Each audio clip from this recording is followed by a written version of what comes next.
chaos, and complexity. I mean, just today, the Chief of Army Staff and about 10 others, I think about 10 other top military brass, crashed in an accident, in a air accident. What an unfortunate, what a Black Friday. Our thoughts and prayers are with their family. We live in a world characterized by crisis, very, very challenging time. And so it's within this context that we find Touchstone Business Sustainabilities. And what do?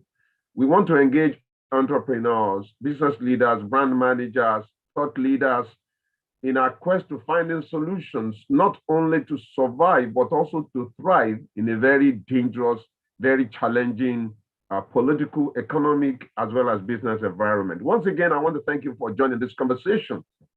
Again, our ground rules, please, all microphones and cameras will be muted, except that of the host, as well as the guest during the presentation. This is going to help us. You can put questions and answers in the chat room. The room should be above us right from the start. After the presentations, we are going to have a Q&A session, so you can post answers, questions, comments in the chat room. But there may be opportunity for interventions, and we are going to make that happen, in which you can raise your hand, let us know. We're going to make that. We're going to have a very seamless program this hot afternoon from Lagos, Nigeria.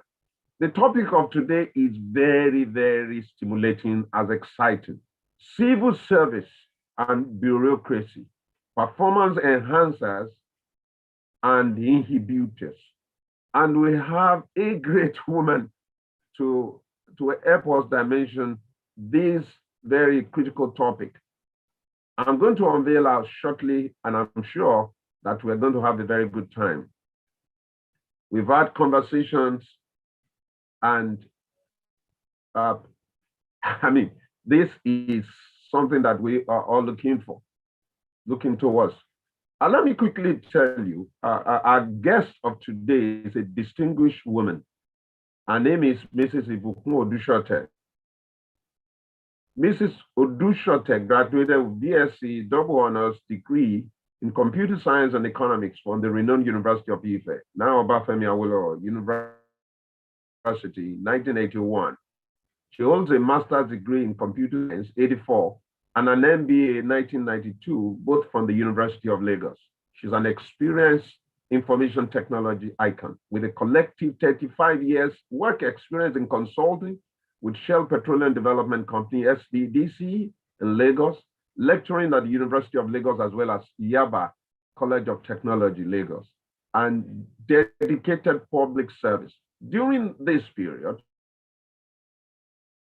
working on a number of groundbreaking projects and displaying unparalleled supervision and effective management of IT departments in organizations where she has worked. On sabbatical from Yaba College of Technology, she served as an IT consultant to the British Council in Lagos, where she facilitated training within and outside Nigeria. She has served in top management positions in government, including being the permanent secretary for 10 solid years in various ministry, departments, and agencies. MDA, including the Ecological Fund Office, the Federal Ministry of Power, Environment, Agriculture, and Rural Development, Labor and Production. Of these offices, she established better at record speed and enforced transparency with godly integrity. In our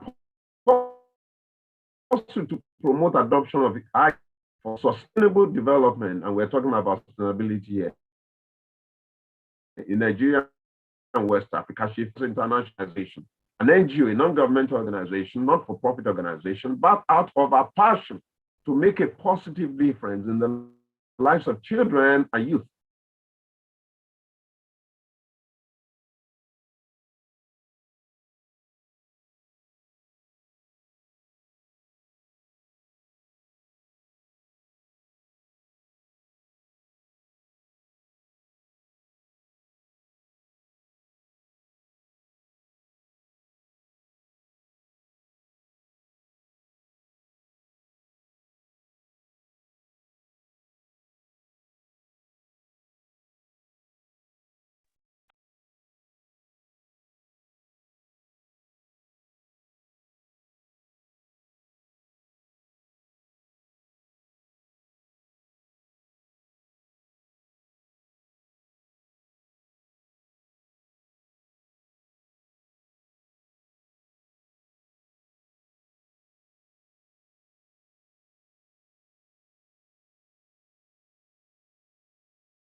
Chinojo will be back shortly. I think it's due to network, please.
Hello, I'm extremely sorry. I had a drop in my internet access. That is a part of the challenges that we're having in our country. I have a fiber option. I have about three sources of internet here, and that's very unfortunate. I'm sorry.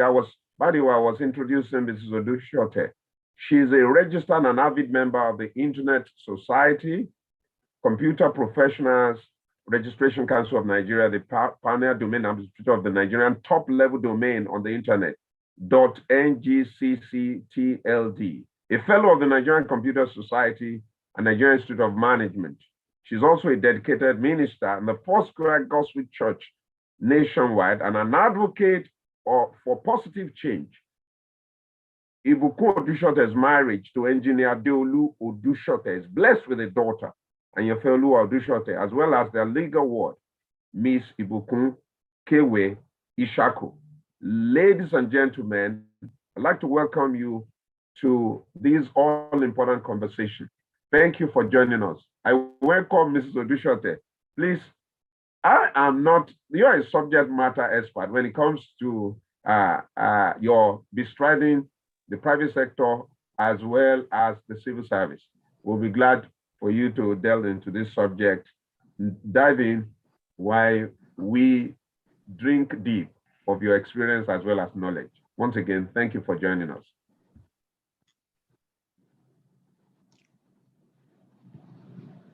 Thank you very much. I hope I could come on right now.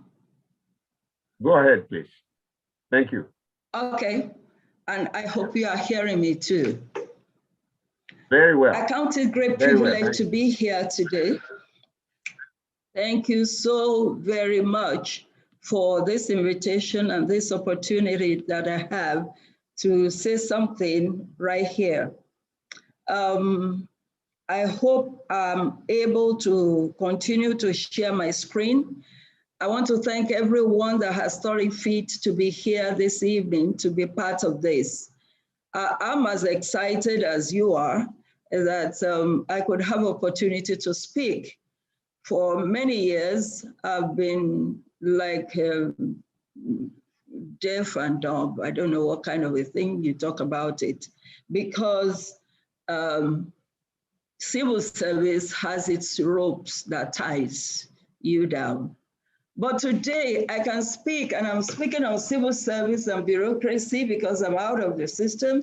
At least I can be free to say what is true and to be able to share what I know. The first slide that I have, if you are seeing my slides, you will see civil service and bureaucracy, performance enhancers and inhibitors. And it's like in a mesh. There are so many pictures, so many ropes and everything is like an entanglement. And that is supposed to be telling a story. Almost every slide that you will see on this presentation will be saying one thing or the other. I'll go into the discourse. I've said that I'm very grateful that Touchstone has presented this platform for me to be able to speak. And I also want to thank my husband. I always do that whenever I have opportunity to speak, because he has to make sacrifices for me to be able to do whatever it is that I'm doing. And then I thank God for allowing me to have had the experience that I've had in civil service. Somebody said, you don't buy experience in the market, no matter how good the market is. It's not up for sale. You have to go through it. And I went through it. Are you hearing me? Yes, we can hear you. Mr. Tunde? We can hear you clear. Loud and clear. We are with you, ma'am. Thank you. Thank you very much. Thank you so much. Okay, so I've shared my presentation outline. I want to be as fast as I can because there's so much to say. I just pray I'll be able to touch on what is quite important for this audience. Definitions, fundamental values of the service, expectations of bureaucracy, the Nigerian civil service then and now, merits and demerits of bureaucracy in service, concept of performance, performance enhancers, performance inhibitors, conclusion, way forward, Nigeria. So those will be what I will try to address. And the slides are done in such a way that it will be easy for me to go through with them. The opportunity to share this experience would not have presented itself if there was no encounter. I put encounter in red because it's actually an encounter. It's not just to walking into a space. It's an encounter that you have when you get into, I don't know, maybe it's better in the state services, but with the federal civil service in Nigeria, it's an encounter. The kind of freedom of expression that I had in academics, the liberty to use my time, the choice of association, I can decide that I want to be in this association or not, the independence of sharing findings. I will quickly want to say this. I was so excited when I got into the Federal Ministry of Information. It was Ministry of Information and Culture at that time. I got into the ministry and I started talking about the internet. And I was so excited about that because I was the top level domain administrator. We were trying to create as much awareness as possible so that many people, even the vulnerable, the weak, the strong, everybody could be on the internet. And I rejoice today when I remember those days. But it wasn't funny at all. And then because people had known that I stood for internet connectivity and networking, pressmen bombarded me at one of the National Council on Information. Because I was so excited and I thought I was still in Yaba College of Technology or I was in University of Lagos, I just granted interview. I was saying all the beautiful things that were happening, that was happening in Ministry of Information, how we are totally connected to the internet, how corpers are coming for browsing and sending mails and doing different kinds of things. I thought I was doing a very good thing that I was going to get accolades for. But it nearly got me a query. Because the permanent secretary at that time, I was still hanging. I was like a visitor to the service. So the permanent secretary asked someone to call me to order. And I was called to order and I was wondering, did I do something wrong? Did I say anything that wasn't the truth? But I later got to know that I don't have the right to face the cameras unless I have the express approval of the permanent secretary. And that is bureaucracy for you. So the independence of sharing findings in the service and bureaucracy, I had lost all that to civil service. All actions were weighed by the scale of PSR. And you would wonder, what is PSR? Yes, PSR, the public service rules. Every day in service for me, every day in service was dotted with excitement. Sometimes I'll be so happy that, oh, what a great thing that is happening today. The next minute is distress because somebody feels, I came into service, I came into federal service as a civil servant in 1999 at the beginning of the Odusote administration. And then I was transferring my service from one place to the other. And it was at the time that Nigeria was preparing, like all other countries of the world, for the millennium, digital millennium transition. I came into the ministry knowing that the ministry does not have anything that was like a threat to the millennium. So we were not expecting any millennium bug. So I didn't know why we were spending so much money. Money was being spent and I got into the ministry, I started to speak. Oh my goodness, it got me a lot of trouble. That's what did I mean by whatever I was saying. We did not have applications. We did not have any software that was running other than word processing and the rest of it that was being done in very few offices. And yet money was being spent on the millennium bug and it was so much. It was very distressful for me. And then when we had a minister that understood my language a little bit and was able to give me some comfort. But I didn't know that I didn't need the comfort of the minister. I actually needed the comfort of the permanent secretary, who is a chief administrative officer. And so trauma followed after the phone that I thought I was getting. And then, of course, I got a lot of surprises and finally, this shareable experience. I'll tell you clearly, the Nigerian Federal Civil Service is a world of its own. And I want you to please join me as we explore with the lens of a survival. I survived it. That's why I can speak. So definitions, the civil service is the engine room of any government by strict rules and regulations, is governed by strict rules and regulations. Yes, that is what it's supposed to be.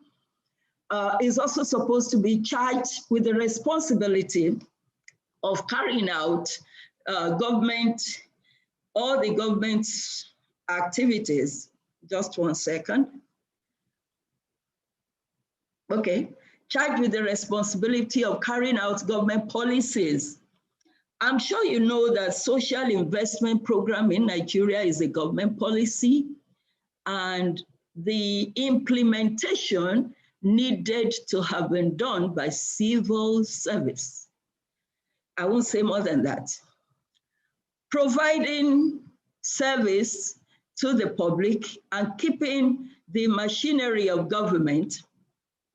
Just one housekeeping thing that I need to do so that my screen can be clear properly. Okay. Carrying out government policies, providing service to the public, and keeping the machinery of government running. All that is supposed to be civil service. And then civil service still is a collective term for a sector of government composed mainly of career civil servants. I put that in red so that there's a highlight on it. There's an emphasis on it. Career civil servants, people that are trained to serve, not people that are just brought from anywhere and anyhow. And they are supposed to be hired on professional merit. They must be bringing some definite things to the table. Not as I have in some of the ministries that I've been in, that you just have because somebody is a relation of the president or a relation of somebody that is high up there, is brought into a ministry as a director of finance and accounts, not a ministry, a parastatal, as a director of finance and account, which means, and the person was not an accountant. That was a major issue for the professionals that were going to be working under such a person. Rather than appointed or elected, whose institutional tenure typically survives transitions, political leadership. We call ourselves members of AGPP, and AGPP means any government in power party. That's our party. That's the way it's supposed to run. Civil service is supposed to be permanent, and you're supposed to meet people that are civil servants on their seats, and you continue depending on whatever flow of government that you have, they just remain. But I can tell you that that is not the situation. Now, the civil service, the kind of value, is supposed to link the citizens to the government policies, the programs, the laws, the war, peace, etc. It's also supposed to be the repository of knowledge, innovations in any country. The civil service is a yardstick for measuring a country's global competitiveness and prosperity. It depends on how good your civil service is. That is the strength of that government. I said that it is the engine that is like the central processing unit for a computer. If the central processing unit is not functional, then you are sure you're not getting the best of results. So fundamental values of the civil service includes merit until it gets to a point that you can see merit on display, merit given prominence, either in employment, in promotions, whatever it is, that merit is at play, then you won't be talking about a service that has value. Impartiality, integrity of recruitment, equality in discharge of duties, exactly what you're supposed to get in the reward system that it goes through. I had mentioned that I was in the Ministry of Information, and I've been in so many other ministries, and in a number of these ministries, you have parastatals that were a lot more prosperous than the ministry, the mother ministry, and as such, you would have that the chief executive in some of these parastatals would earn 3 times, 4 times what the permanent secretary or even the minister earns. And you can imagine what the outcome of that will be. There's also impersonality is a value of the system, that people, it's not a private property. It's not a family heritage. The way it is run, it has to be impersonal so that things are done formally. Then the formal rules and regulations that gives the legal legitimacy to the service. There's so much to say, but let me just run through this. Bureaucracy on its part is a system of government in which most of the important decisions are taken by state officials rather than by elected politicians. You can just think on your own, because there are some things that I just wouldn't say much about them for many reasons, but you can read between the lines. A government, the bureaucracy expects that service, state officials are going to provide leadership, decisions, directions, and guide the political leadership. but sometimes it's the opposite that takes place. Max Weber, a German scientist, defines bureaucracy as a highly structured, formalized, and also an impersonal organization. He also instituted the,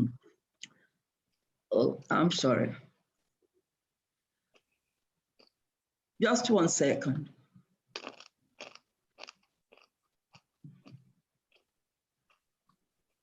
He also instituted the belief that bureaucracy insists on a defined hierarchical structure, clear rules and regulations, in addition to lines of authority which govern an organization. So what are the expectations of bureaucracy? Division of labor, authority hierarchy, formal selection process, career orientation, impersonality, and formal rules and regulations. If you are having a look at what I'm saying, you will see that there's a correlation between the civil service and bureaucracy. They kind of work together. You would expect that there are some merits and some demerits. I spent more of the time talking about the merits between bureaucracy, civil service. There are some demerits which maybe we would have opportunity to look at. Notable features. The first thing that I talked about is hierarchical authority. I just chose 3 out of so many features that you have of bureaucracy as it relates to the civil service. Hierarchical authority means that the permanent secretary receives a letter. Even before the letter gets to the permanent secretary, let me speak from the desk, the registry. The registry receives a letter. The registry has to acknowledge the letter and then pass the letter to the office of the permanent secretary. It comes through the secretary, it comes eventually on the table of the permanent secretary. The permanent secretary reads through it, and all that is required, in most cases, the way it is right now, is that the permanent secretary just rules the line over her own name or his own name, and then sends it to the department, to the director in the department. A number of times you could have, it is possible that you have permanent secretaries that may not even bother to find out the details of those documentations, because many times you will find that documentation will go off your table and it goes off your sensing, your noting. And if there is no tracking system that you have installed in your office, you are likely going to miss a number of actions, because it will get to a director. The director just takes that document and puts it aside. And it may be there for the next 1 week. In fact, sometimes months, it will be there until somebody comes to say, where is this document? And then you are tracing. You trace the document. So what does that mean? It's subject to abuse, it's subject to delays, is subject to, even sometimes the people, because they're interested in what you're talking about, they can hide the document. And sometimes you hear about files lost. Files would even get lost. By the experience that I had in some ministries that I was in, I wouldn't want to be sharing this so that it wouldn't be like, I went into a ministry, posted into a ministry, and I asked for the registry where you have the files. I discovered that the registry was a mess, a terrible mess. Initially, I thought I would show the picture, because sometimes what I do in all those ministries is I take pictures because I want to know how it was when I got in there and how it was when I was leaving. Rats were all over the place. Rodents were all over the place in a filing system in this century.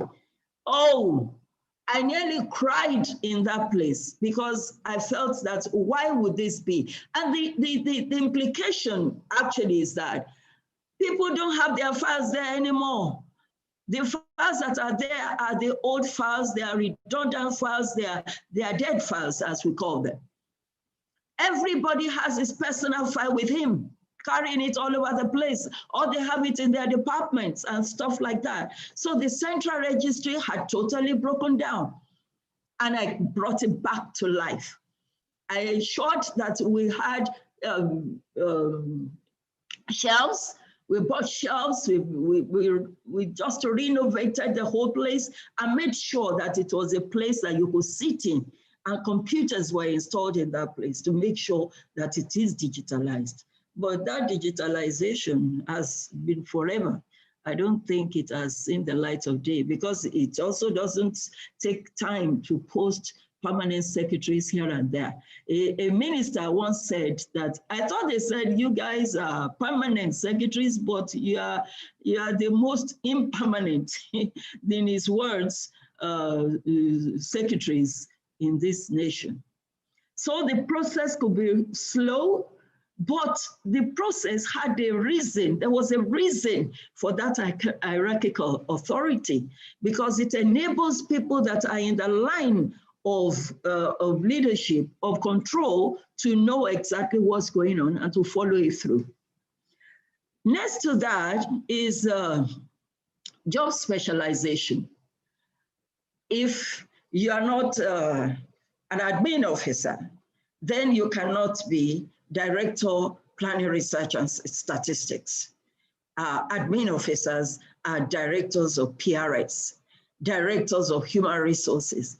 But I know a number of people that are IT experts who are better off as Director, Planning, Research and Statistics. But because they are in this cadre, they are in this team, they cannot be posted to such offices. In some offices, I turned it around and tried to create what would be beneficial to the organization. So within the PRS, we had some other people, some other professionals in the ministry, wherever I found myself, that would be in PRS by reason of being experts in their own field. So there's rigidity, there's inflexibility, and these are outcomes of bureaucracy. Then the formalized rules, you have to follow the rules, you have to do this, you have to do that. There's zero creativity. People don't even want to think. I spent time with young people. I remember in Ministry of Agriculture, when I got in there, I got 20 or 30 young people who are they are young graduates that are just coming to the ministry, and I call them the AAA champions. AAA at that time is Akin Adeshino something champions. The three names of Akin Adeshino is AAA. We call him AAA. So AAA champions. And what we were doing, and it was totally in agreement with the minister, what we were doing was to make sure that these young people can move. The rule is that as a young graduate in the ministry, the rule is that for 2 years, you cannot be on any program outside Nigeria. You needed to be confirmed, and then after confirmation, you needed to have had some experience. So you keep sending people that are so old, they're close to their retirement. People come to you as permanent secretary and be asking that, please help me, put me on the next program. You know that I'm going to retire very soon, so I need these travels. So the travels is not for the learning, it's not for contributing to whatever is happening. What the travel is for is the financial benefits that they're going to get. And that didn't sit with me. Because of that, of course, I incurred the wrath of a number of senior officers. I paid more attention to these young people. I sent them on trainings, sent them to China, sent them to England, sent them to the US. Anytime any director is traveling, one of those champions will have to accompany them. That was the way it ran. Of course, that did not make me popular with the directors, the top echelon. But I was getting what I wanted to get, because some of these young people are in critical positions right now. They are in positions of serious responsibility. Some of them have even left the regular civil service. They are in the international community, and they went on kind of sabbatical from the Nigerian government to such organizations. And I feel very proud about that. So there's lack of innovation. There's almost zero innovation. People don't want to think. People don't want to go out of their normal circles to do anything. The performance itself, performance is achievement of quantified objectives, not just the achievement and then the how of the achievement. A high performance comes from appropriate behavior and the effective use of required knowledge, skills, and competencies. We used to have quite a number of young people that you will find in service that you would think that they have everything that should happen. And they keep dropping the ball. They just cannot keep their eyes on the ball. Why? Because they feel that everyone that has made it through contracts and this and that, and they wouldn't focus on the job, at least for their level, so that they can grow from step to step, level to level. But no, they want to do everything all at once. They want to build houses. They even come to you, permanent secretary, and say that, yes, I graduated from the university 5 years ago and have been in service, but quite a number of my friends, they are building houses, they are doing this, and I want to build my own. So I said, no problem, you can build your own, but how? Do you want to get that done? Please give me contracts, this and that. Well, you're supposed to be a civil servant. You're supposed to be doing this, to be doing that. How can you perform when your goal is how I would increase myself? And some will come to you, they promise that they will do this, they will do that. You have an assignment, you have a paper to present. Oh yes, they will write the paper, they will do this. I've had someone that's tried to write a paper for me. Thank God, there's no paper you write for me that I wouldn't spend my time to have a look at the paper to be sure that it is worth presenting. I got into the paper about 2 days to the program and discovered that it was just a copy of something that you had on the internet.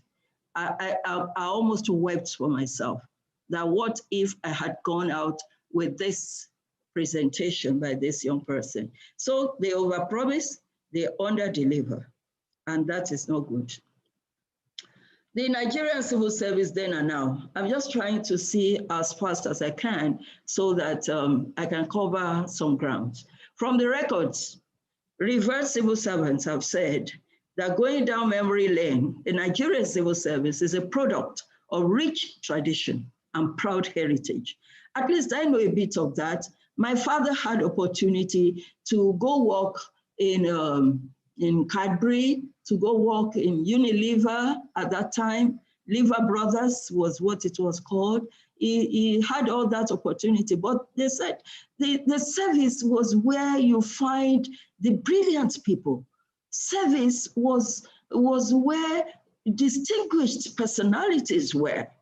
And so he left all that and went into civil service. And he was in civil service till he retired and eventually passed on.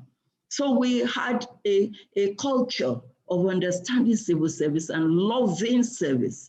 Those, to some extent, there are some things we didn't like about it because it was too much with the rules. After becoming a permanent secretary, I saw the values in what my father said at that time. Rich tradition, proud heritage. And from Nigeria's independence in 1960 till the military coup of 1966, the civil service in Nigeria was regarded and internationally acclaimed as one of the best in Africa and throughout the developing world. But what went wrong? I said, that's our own WWW with Nigerian civil service. What went wrong?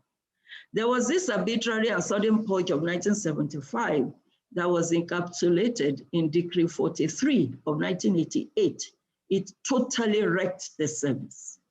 And something similar to that had happened again afterwards. When in 2015, 17 permanent secretaries were extracted from the service because they were senior civil servants. They were senior civil servants, and a new head of service had been appointed who was much junior to this service. And they said that these civil servants, they don't fit into the agenda of the new administration. There's no way that happens when you just get rid of the very, very senior people with experience, people that government has invested so much into them. And in one day, without any notice, they are just sent home. No matter what happens with civil servants, you need to know, for those that work very hard, civil service is not a joke at all, especially at the top level of that, for that purpose. Then severe consequences on the general psyche of civil servants and the culture of service by the military regime from 1966 to 1999, except for the 1979 to 1983. And I think that was just insignificant compared to the experience. So it meant that people now came into service not thinking of permanence, because one of the things, the value, the joy of being in service is that there's permanence. There's confidence, there's security, job security. But the moment you know that at any time you could be asked to go, then people see your being in service as being, it's your time. So it's your time, it's your time. So let's use the time. And people will come from every angle. People will come from the village. People will come from the church. People will come from the mosque, if you're a Muslim. People will come from your family. People will come from everywhere that are related with you. And all that they are saying is that this is your time. Use the time well, because you don't know when you will leave. You don't know when you will be thrown out. And that is a disaster for the service. Now, I just want to talk about the performance enhancers. Performance enhancers, the first thing that I said in enhancement is meritocracy. When I was going to be appointed as permanent secretary, I always acknowledge Mr. Steve Odusote, because in his time, I didn't imagine that it was even possible for me to become a permanent secretary. But he insisted that everyone that needed to be a permanent secretary had to take an exam. And the exam was on the computers. I was just blessed that that's my discipline. That's what I've been talking about. So it worked well for me and a number of other people.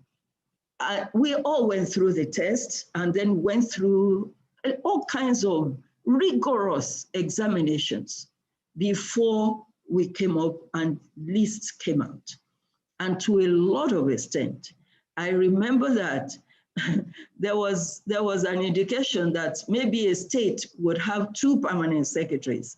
And Mr. Odusote said, no, it's 1 per state. It doesn't matter which state you're from.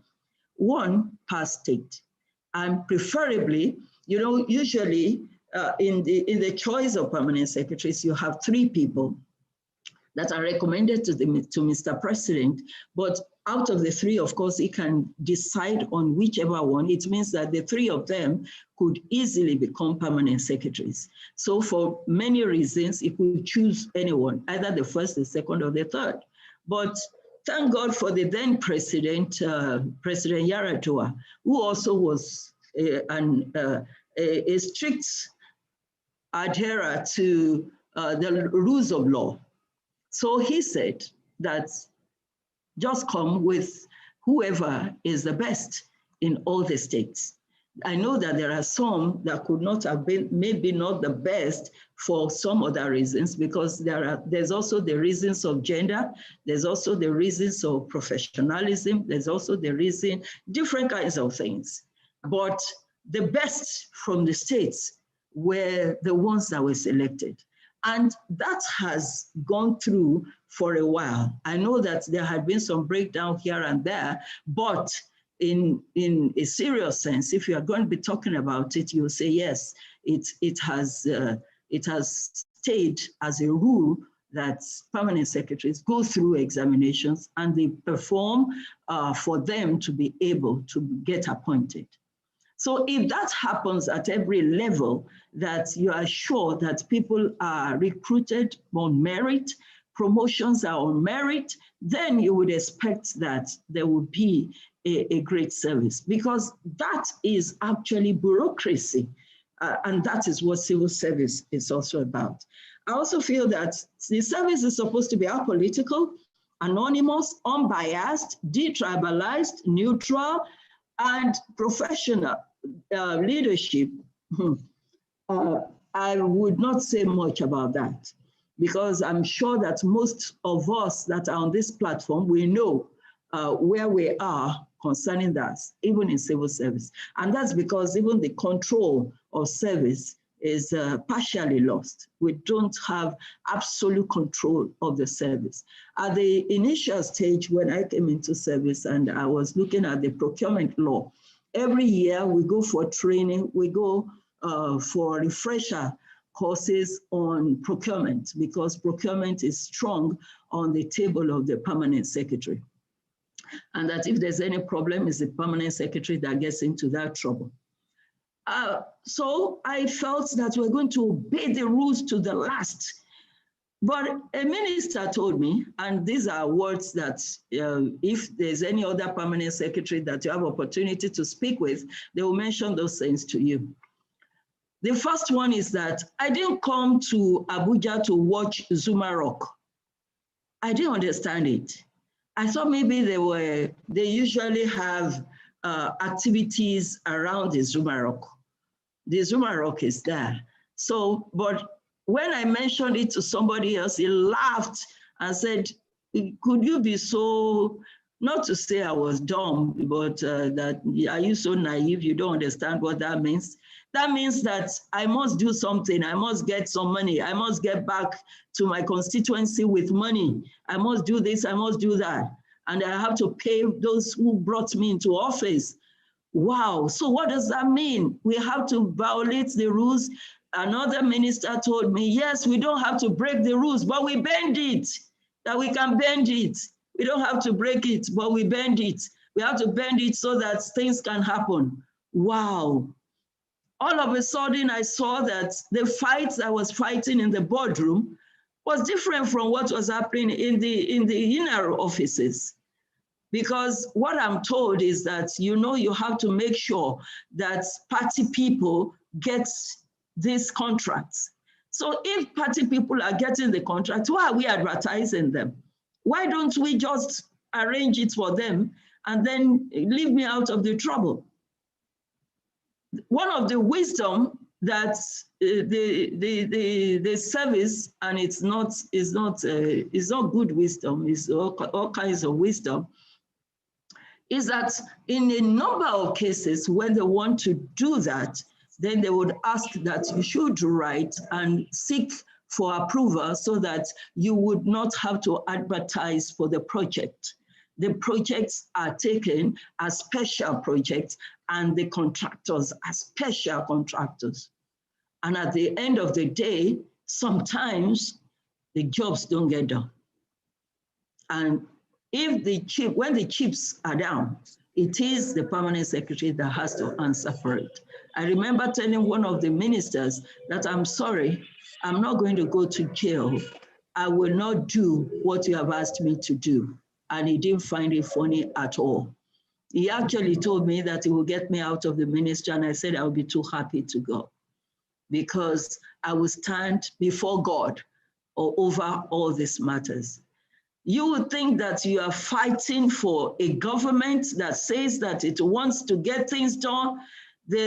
You want to do this, you want to do that transformation. We go into the hall, people are speaking, they're clapping for the government that we are doing this, we are doing that, but you come back into the office Sorry, and I'm you not tell me hearing. that this is what I Saturday. should do.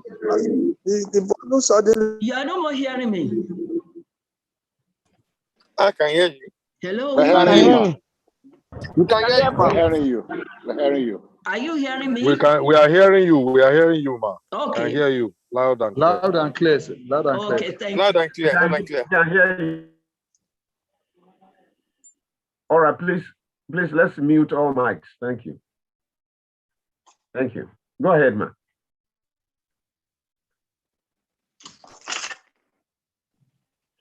All right, let me just go on. What I'm saying is that what we It's say just in louder than public this. in some situation, okay, that what we say in public is usually will be different from what we say in the rooms, in the offices, and I felt I couldn't cope with that. A civil service that wants to be enhanced has to go digital. I remember that e-government, when we started the e-government drive, IPS was the first. That's the integrated payroll personnel information system. And it was as if it's not going to work. But thank God for some ministers at that time that was set on a committee that drove this project.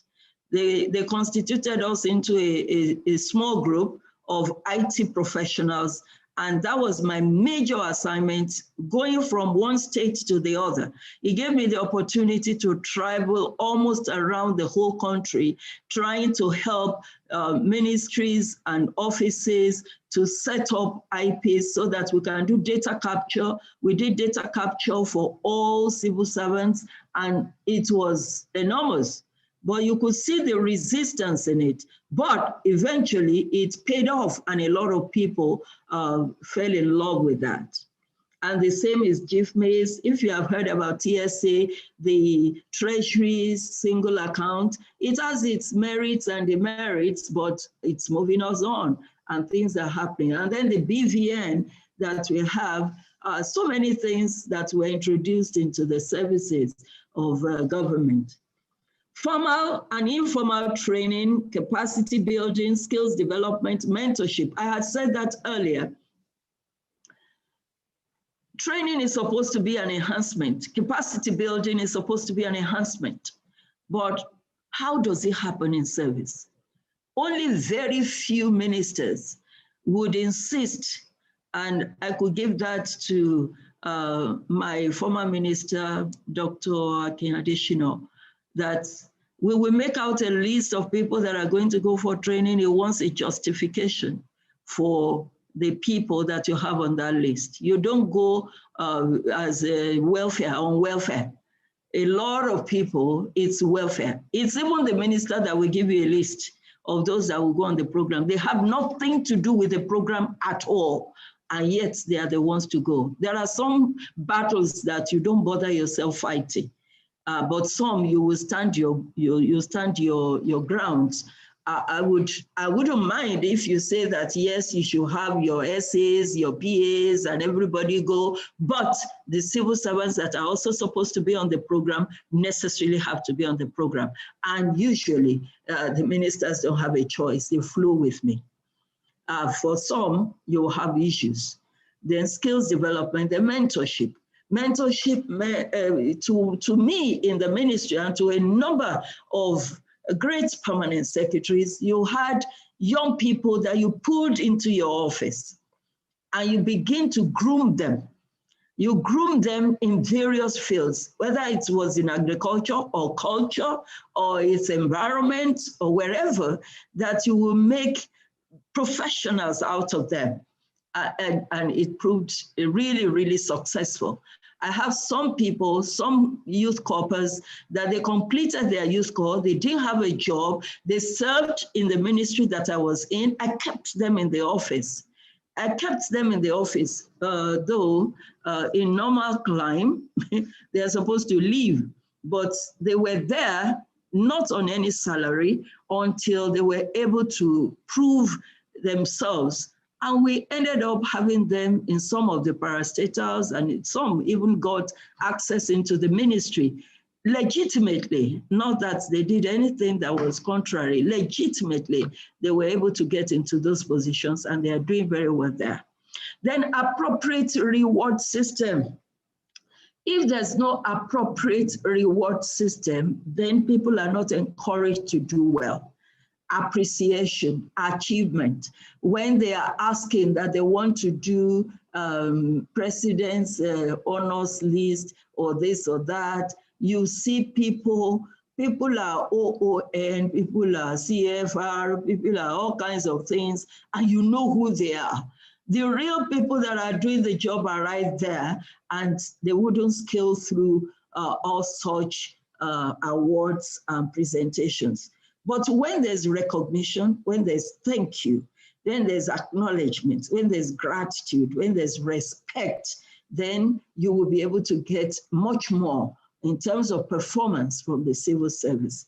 I had mentioned the issue of permanence. I've talked about tenure. Oh, the tenure policy, the permanent secretaries are supposed to be tenured. 4 years in the first instance, and then you can have a renewal after an appraisal and have a second tenure.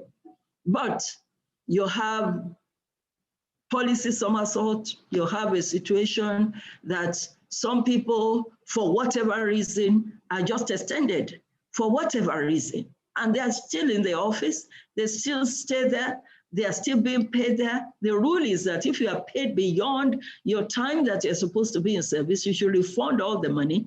And sometimes you could even be jailed, according to the PSR. But that just didn't make any difference. People just do what they liked.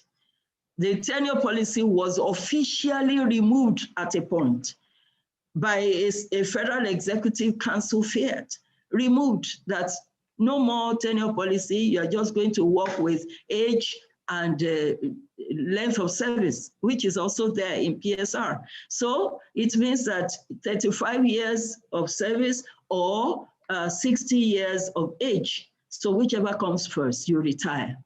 But people are 60, they have spent 37 years in service and they're still there. But tenure policy was reintroduced again. I don't have the time. I would have been giving some testimonies about the things that I experienced along the lines of the policy, the tenure policy. Because I'm sure some people will be asking, how come you were PAMSEC for 10 years? Yes, there was a window. There was a window where it was said that tenure policy. Are you still hearing me? We can hear you. That's we can hear you. Thank you. That thank you, please. That the tenure policy was taken out, and then later it was reintroduced. I won't go without mentioning the downside of this, the inhibitors, and the inhibitors poor or no feedback mechanism. There's no way. It's like civil servants are caged, and they find it so difficult to speak. I get into ministries, I have to really, really go out to look for people to get them to speak. I do a walk around management. I do a walk around leadership. I go around the stairs. I take stairs that normally permanent secretaries don't take. I walk in corridors where you will find seniors, civil servants walking in, so that I can mix with them. I go into their canteen. I go there, just sit down there and have a chat. Some of them won't know that that's a permanent secretary until somebody comes and shouts that, that's the permanent secretary. And then sometimes they'll run out of the canteen. I will have to run to give them space so that they can have their food. So you don't really know how they feel. So we give an impression that service is fine, everything is good, because there's no feedback mechanism. We also have poor reward system. I've mentioned some parts of that. People that are working extremely hard I pay a lot of attention to the junior workers, to the middle level management, because I believe those are the strengths of the service. You may think that the top level people will do so much, but those people matter so much in the process. And so I pay attention to them. Policy somersault, I've mentioned that in when Mr. Orosaye came, he reinstituted, because it had always been there, he reinstituted the tenure policy so that directors, there were some directors that had been directors for 10 years, for 12 years, for 14 years, permanent secretaries that had been permanent secretary for so long, and they were not obeying the rules. He puts that in. It worked. It got rid of a lot of people, all right, but it had fresh blood into the system. It injected new things into the system. Professionals came into the system. But after a while, it was taken off because some people needed to come in. So it was removed. Tenure policy was removed again. And then when we started to see the outcome, the backlash of that, it was reinstituted again. So right now, there's tenure policy for permanent secretaries. I don't know about directors. And then there's disregard for law and order. Those are inhibitors. Those are things that don't make a proper bureaucracy to function, and there's no performance at that level. Systemic tribalism and religious racism, I won't say anything about that because I think everybody on this platform knows what's going on. And then inconducive working environment, tools are not available, and yet I'm buying laptops. I buy laptops almost every year, so many laptops. You buy the laptops and it goes into the hands of maybe the children, or even maybe they even sell it off. You're always buying equipment, you're always doing different kinds of things. There's a total collapse of the system. It's so difficult to handle. And then when you even mention in some circles, when you ask questions that, look, this is the experience I'm getting, what you are told by people that are supposed to put order into things is that, leave that one now. Just leave that one now. You don't have to see everything. And I feel so disappointed. But at a point, I just had to be alive. So to be alive, it meant that there were some things that I normally would have rejected. I would have said no. But I will just turn the other eye because I can't kill myself on this assignment. There was a time that the stores, I would go into the store sometimes to just occasionally just go and check what do we have in the store? How are we with the store? And I would discover that the things that we bought, because they don't know the kind of things that I do. I take pictures and they bring pictures in files. They fought me over that in many ministries. I said, bring the pictures of the things that were bought. And I note the serial numbers. I note sometimes some other marks on those things. And then we are supposed to have taken those things in, and then we are buying a new set. The new set is having exactly the same serial numbers as the ones that were passed out. So what does that mean? They buy, and then they retrieve, and then they buy again. And I'm permanent secretary. There's no way that I can control that. What I did in the ministry where I found that out was immediately I got there, I got all the youth corpers with me. And I said, all youth corpers, you are going to be my security officers. You are going to be my store officers. I'm going to send you, and I'm not going to let anybody know that you are doing this for me. They were the ones that came with those things. And then I will go there and then discover that what they've told me is the truth. But after a time, I just couldn't cope with that, because some of even the corpers were now getting some benefits from doing that assignment. So because of that, they started to lie and fight amongst themselves. It's terrible, the kind of experience that we have. So in conclusion, civil service and bureaucracy, though inseparable for effectiveness, integrity, order, discipline, transparency, and accountability, in the service continues to constitute a major hindrance to creativity, to innovation, to speed, and I would even say to efficiency. There's a difference between effectiveness and efficiency. And consequently, there's a dilemma.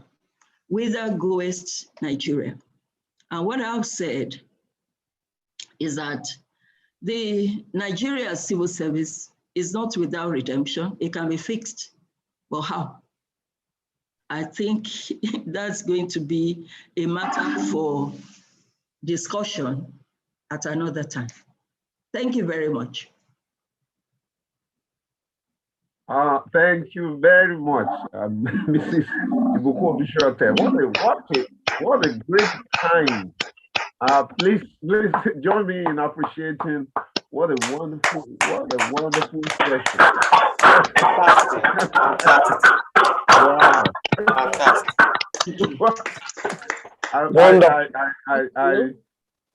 I wish we had had this a long time ago. I want to say a huge thank you. And before we start delving into, I won't take your time. I won't take your time by, saying again, by summarizing all that. If you didn't come in good time, sorry, we really can't, help you. But this place is star-studded. You have attracted men and women of great distinction, and if I start naming them, we will not leave here. But I think it's just proper to recognize your husband is there, Diolu Odusote. I know he's a distinguished engineer, a great man. I want to welcome you, sir. Thank you very much for joining us. Dr. Jideolu Odola is here, with us. This place is star-studded. I mean, if I just Mr. Bayo Olugbemi is here. That is the president of Charter Institute of Bankers. Mr. Mike Iterweje, former president of. Great minds there. Dr. Adedayo, Professor Lere Bale. Dr. Motayo, it's star-studded. It's star-studded. I want to thank you for joining us in this all-important conversation. Mrs. Odusote, the nice presentation. The chat room is abuzz with comments as well as questions. And there are people who are interested in, making intervention. Ordinarily, we shut this down latest by 4:15, but we want to crave your indulgence that we give this till about 4:30. If you can still be with us, that certainly will be very, very great. Now let's look at. I think we should look at the chat room first. I saw the comment of Mr. Tunde Lemon, Dr. Tunde Lemon, and he made a comment about issues, and I think I need to bring that up quickly so that we take some other comments. There are so many comments here. All right, let me see whether I can pull that. The whole place is all right. It said excellent presentation. Excellent presentation. I hope our planning officers and policymakers are listening. When are we going to revamp our civil service? When are we going to revamp our civil service? Trying to, okay, so that it will be like Singapore. Our bureaucracy today is either a stumbling block to innovation or a getaway car for corrupt politicians to escape with their loots. Thank you very much, Dr. Tunde Lemon. The list is endless. Amuiwa is asking, so you are saying that bureaucracy, the civil service, is a stumbling block to innovation, to creativity. How can we get that to work? Now, let me say something here. Now, do we all agree that Mrs. Odusote is coming back to proffer solutions because he has left something hanging, and she is going to come back to so that we can have a full understanding of her experience and what she has had to offer. Mr. Kendi Lansing is raising his hand for an intervention. I'll give you a minute 60 seconds. Can you quickly do that? And then we look at the questions and the comments in the chat room. Once again, thank you.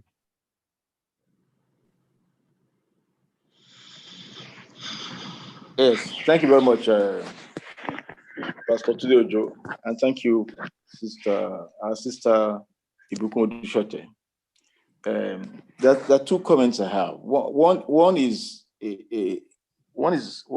there are two comments essentially. One, a number of us have read books about other civil services in other countries, and something that's one can take away from such exposure is that the head of the government is so critical to the image and efficiency of the civil service. I mean, quite a number of people on this platform have read the great book written by Lee Kuan Yew of Singapore. The head of a government is so critical to what you have in the civil service. Even in our country, as short as its history is, where we have had very active, engaged leadership, we have seen it rub on the civil service. Where it's otherwise, we all know the experience. So I'd like you to share with us, because Nigerians are becoming not just cynical, but somewhat losing hope. How critical is the leadership or the head of a government in impacting any change in the civil service in Nigeria? That is one. The second comment I have is it's unusual to have somebody who is not part of the rot, somebody who can stand, who have had mixed experiences with private sector, academia, and civil service. I think some organizations that may want to help Nigeria when Nigeria wants to fix itself, they probably will need you either as a fellow, or you take some sabbatical and go work for organizations like Global Witness, which is fighting corruption in public service, or Transparency International. You know, they will need to download a lot of things from you in helping us fix civil service in Nigeria. You know, the Nigerians have lost a lot of confidence and hope in the way civil service runs, unfortunately. Those are my two comments. Thank you. Thank you very much. Sir. Do you want me to respond? Well, if you have a comment to make, fine, sir. Go ahead. Okay. Go ahead. Let me just say this. I'm absolutely unequivocal about the issue of the leadership. The strength of the service is the leadership. When even the choice of the head of service becomes political, that it is not professional, then you can imagine the kind of service you're going to get. So it has so much to do with leadership, and that's why I would appeal to all of us that are on this platform, that I hope that if there's a 2023, that we will do the right thing.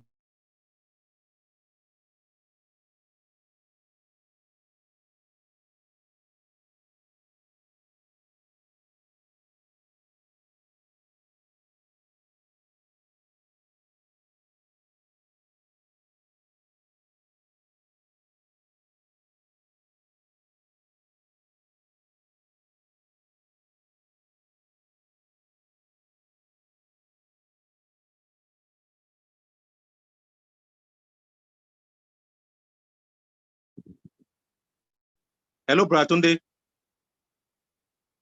It's frozen. Can you hear me? Can't hear anything anymore. Yeah. She's frozen. She's frozen. Are you? She's frozen, and that's part of the reality that we're dealing with. I'm not sure we can take it away from civil service that we have not been able to. This is not called by civil service. Civil service now. It's not civil service now. So that we can wrap this up. Thank you for. Oh man. My God, Nigeria. Yeah. Is she back? No, not yet. It's not. Oh. Okay. Yeah. Hello, Mrs. Odu. Civil service.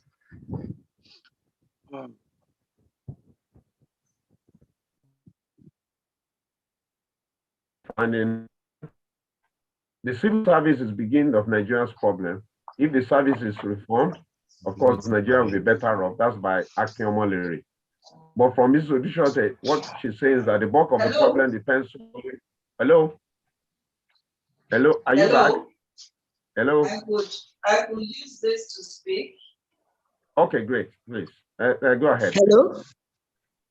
Yeah, okay. Go ahead. We can hear you. We can hear you. Yes. Saying that I lost touch with my last discussion. But what I was saying is that we needed to, we all need to be, I was talking about that head of service that said that he got, yes. Sorry, just 1 second. Okay. You were saying something about 2023, ma'am. Yes, 2023, that we should get involved for those who are here on this platform. That's what we're trying to say. Yes. Yes, I was saying that those that are here on this platform, that we have a responsibility to ensure that we participate in the decision for the new government that we will have if we would we'll get to that point in Nigeria. So the government is important. Fighting corruption in service, oh my goodness, that is serious, because I have another another session, is another discussion altogether, if I'm to be talking about that. So Brother Kennedy, I want to say thank you. But that's the much that I can do, that I can say at this time. Thank you very much. Mr. Mikey Teguji also want to intervene just for 60 seconds so that we can. Thank you very much. Thank you very much. Thank you very much. The civil service problem, I would trace it to two things. One, I think the British didn't stay long enough to train and inculcate into our system a civil service culture, an independent civil service. In the UK, in India, they have independent civil service. In Pakistan, irrespective of the president, irrespective of the prime minister, the civil service works. The prime minister cannot just wake up and cancel the civil service. But when the military came in 1975, Murtala Mohammed, as head of state, started the destruction of the civil service. And the nail on the coffin was put by Babangida. They destroyed the civil service. They made the civil service to be so subservient, subdued, that there was no incentive. In fact, all the efforts being made now to revive and resuscitate the civil service will take God's grace. Not because the next president will come and will follow suit. Once the civil service is not independent of the parties, it's going to be very difficult. I thank you, Sister Ibukun, for taking time and for being a participant. You know how tough it is. There are many Christians who are finding very tough to be in the civil service. And one of the things you said affected me. In my first year in the civil service, for 1 year, I did nothing. I only spend my time reading novels and reading books until I forced myself to say, look, if I continue like this, I'm going to die. I had to ask that I be transferred to a school of agriculture. It's very, very tough to be in the civil service. Thank you very much for staying so long. Thank you very much. Thank you. Yes, Dr. Adedayo's comment in the chat room. Yes, we need a lot of reforms in the civil service, indolence, corruption, laissez-faire attitude, etc. You need a taste of working in corporate organization to know what it means to be diligent and committed worker in a civil service. Thank you very much, Dr. Adedayo. Dr. Major B. Phillips, our guest speaker, is highly appreciated. Thank you very much. Abiola, to everyone, great presentation for Akin Omoleri. I will say there's still hope for Nigerian civil service if we can get a leader that is ready. Thank you very much, Mr. Omoleri. Abide Miojo, thank you very much, Ma. a load of words for us as youth leaders and as a nation. Please, can you mute your mic? Can you please mute your mic if you're still on, please?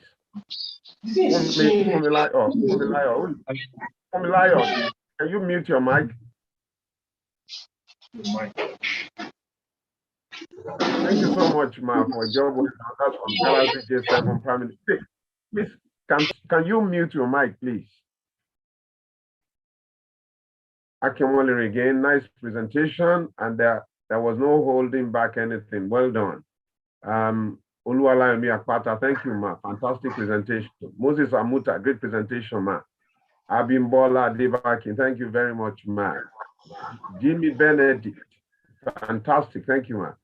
Adiolu Odusote, thank you for being there. We pray Nigeria will find God's way to really move forward. I say amen to that. Professor Olukemi Lawansi, very good presentation. Thank you very much, Ma. Buki Ajala, thanks, Ma, for the service. Techno Canon TX, I don't know who that is. Many civil servants could not put blocks together to put roofs on their head after working for 35 years because they could not do extra job. Hence, some took to stealing of items in their institution. This session is great. Thanks to Touchstone. Thank you, Ma, for the presentation. Samadebo Ali, very good presentation. Olorati Adedayo, well said. Sister Odusote, welcome back from the Lion's Den. Exactly. Thank you so much. Eye-opening presentation by Oluwatosin from a Primus in Nigerian Civil Service. God bless you. Grace Majek Kodumi, the presentation is great and very informative. Thank you, Ma. I'm happy to be here. Omalala Odusi, thanks for the experience shared, Ma, from all that you have recounted. What will you say is the way forward for us as Christian public officer? Do we just hang in there and then back out when our tenures are over too? So you are going to answer to that. Mrs. Odusha, this is Omotayo, Dr. Omotayo Rederu. Mrs. Odusha, thank you for this excellent presentation. Oluwatosin Oshoba, real eye opener. Igwe Michael, thank you, Ma. What an awesome presentation. Thank you always for carrying the youth around with you along until they are settled in life. Oriyomi Olukumbi, thank you, Ma, for a beautiful presentation and for your contribution to the sustaining a godly legacy in the civil service. Oh, we can go on and on and on. So can you just address this and then say one or two words on Digital Peers International, and then we bring this to a close. But just check your diary, and then immediately after this, I'm going to get in touch with you so that you can come back. It's been an excellent time. Thank you very, very much, and God bless you. Yes, so can you quickly address the last question for those who are ethical in approach, in the way to do things, who have Judeo-Christian ideals, or who were brought up and they appreciate values? Do they hang in, or do they just wait until their time is over, just like what you have done? Thank you very much, and I appreciate all those that have given me some encouragement. I told Brother Tunde behind the scene that I didn't know I could get so nervous about a presentation because of the caliber of people that you have on this platform. But I thank God that I've been able to say something. I want to make it abundantly clear that Christians are needed in civil service. Real Christians are needed in civil service. People that know the ethics of serving God are needed in civil service, and we need to be there. I didn't go there to hang in there. I went there to achieve an objective, to achieve a purpose. I spent so much time praying. I remember that I used to have a cleaner that would ask me that, why do you come so early to work? When I was still hanging around, I hadn't been confirmed as transferred from Yaba College of Tech to the federal service. And I told her that I come in here every day to have a time to pray. I used to pray in the place where I know that you said I have very limited time, but let me just share this. That room that they put me in, Professor Jerry Garner was just coming in as a minister in Ministry of Information, and they put me in that dungeon that I should just go and hang in there. The place was very dirty. The place was untidy. You had all the cleaners and everybody hanging around that place. And I kept praying. I prayed and prayed and prayed. It got to a day that I was told that President Clinton was coming to Nigeria and he was going to use the press center. That was the place where I had my office. I used to come early in the morning to wash the toilets myself. I was supposed to be a director, but because I was just hanging there, I will come, I will wear some knickers, go wash the toilets to make sure that it's very clean, because I usually will not use a toilet that is not clean. It means that I won't be able to use the toilet, and it means that for a whole day, I won't go into that toilet. I will clean that, I will do this, I will do that. But when they said Clinton was coming, and he was going to have a press release at the National Press Center, then the overnight from Friday to Monday, I went to Lagos on Thursday evening. By Monday morning, when I got to the place, the whole place had been renovated. My office was fantastic. It was like the office of the minister. But ladies and gentlemen on this platform, President Clinton didn't even come near the gate. He didn't come there at all. But that was the beginning of the kind of fun that I had. Immediately they looked at that office. They moved me from that office to a higher office because somebody else wanted that office. That office was looking very good.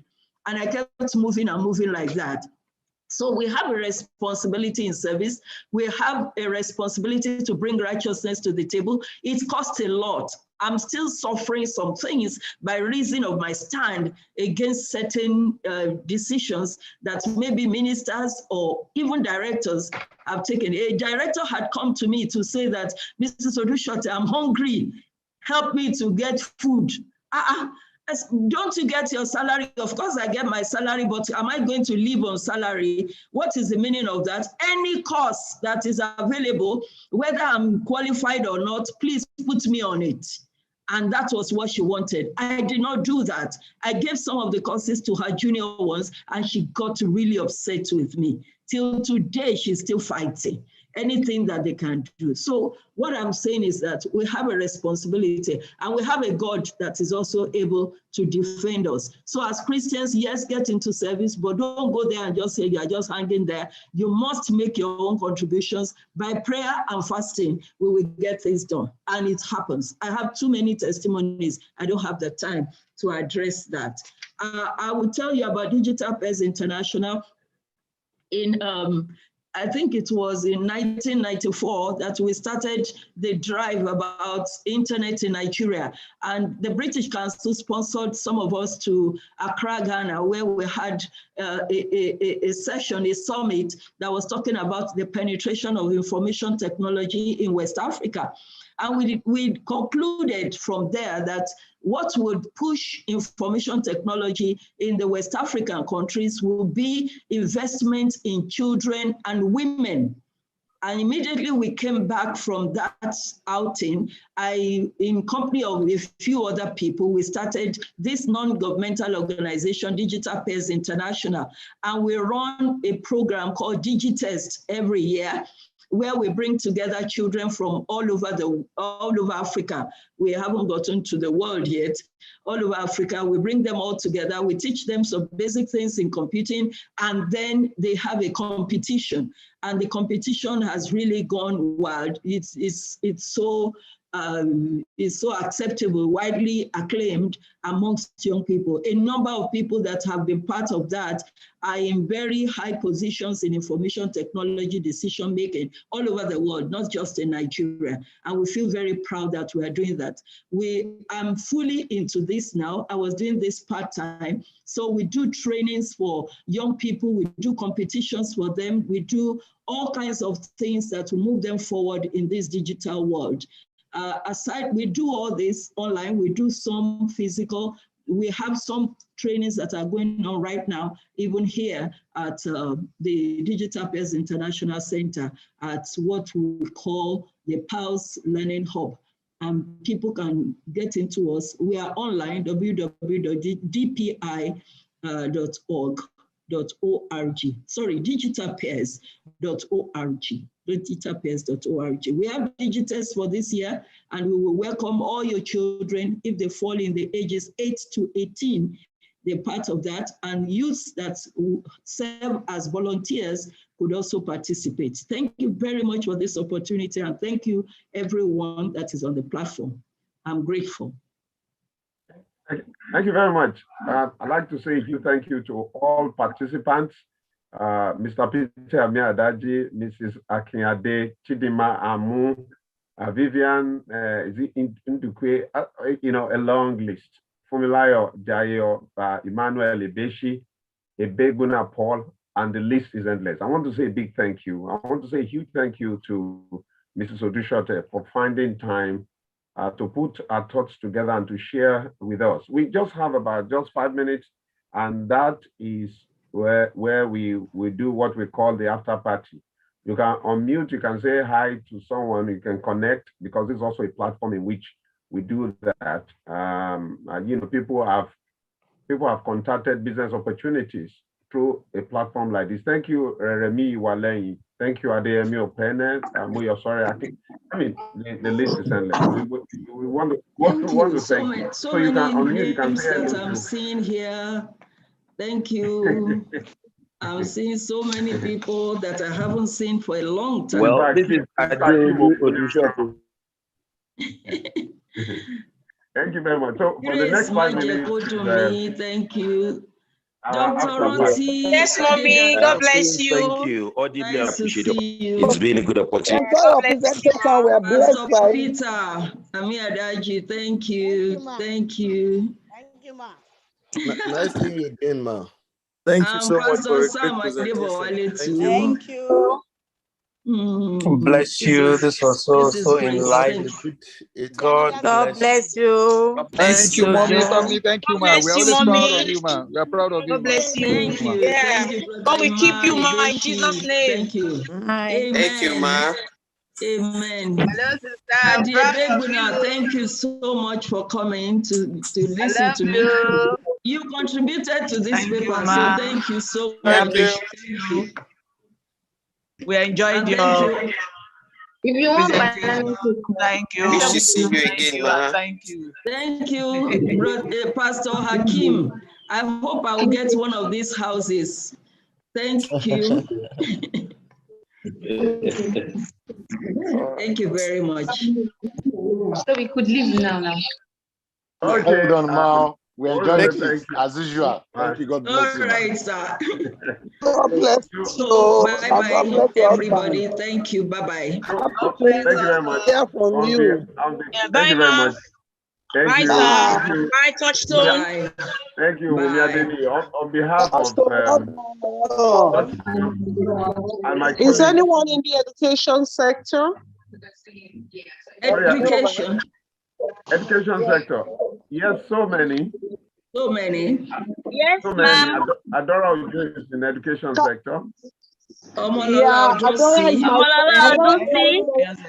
Thank you. Ariola Oyegunwa. Mommy, good afternoon, ma. Good afternoon. All those are education people. Dr. Adedayo. Yes, so. Okay, Adedayo is education. Can we say hi? Bye. Let's be in touch again. Bye-bye. Have a good time. Bye. God bless you. We are loving. All the great guys in Touchstone want to say a big thank you to you. Bye-bye for now. See you next Saturday. Bye for now. Thank you. Bye, Pastor. God bless you. Bye-bye. Mr. Iko Bisola, the Lord bless you greatly. Thank you. Acha Abraham, thank you. Thank you, Afolabi Mukola. Thank you, Ariola Oyegunwa. Thank you, and God bless you. Umi Adeni, thank you. Chris Adeni, thank you. Have a great weekend and God bless. Thank you. Bye for now. Bye. All right, bye. Bye-bye.